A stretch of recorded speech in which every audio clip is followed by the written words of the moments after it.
সারা জীবন নয়, শুধু আরও একটু থাকতে ইচ্ছে হয় আপনার সঙ্গে।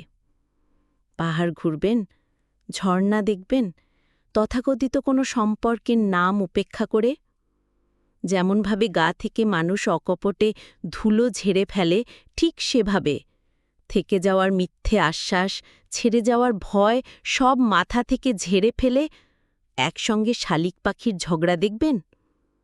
একটা রবিবারের সন্ধ্যায় ল্যাম্পপোস্টের নিচে দাঁড়িয়ে আপনি মাথা নিচু করে মাটির দিকে তাকিয়ে খুব ধীর কণ্ঠে জিজ্ঞাসা করেছিলেন, আপনার জন্য অন্তত একটা কবিতা লেখা যায় কিনা। আপনাকে দেখলে আমার বারবার মনে হয় যেন আপনিই কবিতা, কবিতাই আপনি, উপন্যাস আপনি, ক্যানভাস আপনি, রং তুলি আপনি, সরগম আপনি। আপনার সঙ্গে থাকলে শুধু আরও একটু থাকতে ইচ্ছা হয় কোনো তথাকথিত সম্পর্কের বাধ্যতামূলক নাম ছাড়া। যেদিন থেকে বুঝেছি ভালোবাসারা দিন শেষে মুখ ফিরিয়ে নিতে বাধ্য হয় অপমানে, ঠিক সেদিন থেকে শুধু আরও একটু থাকতে ইচ্ছে হয়, সারা জীবন নয়, শুধু আরও একটু থাকতে ইচ্ছা হয় আপনার সঙ্গে।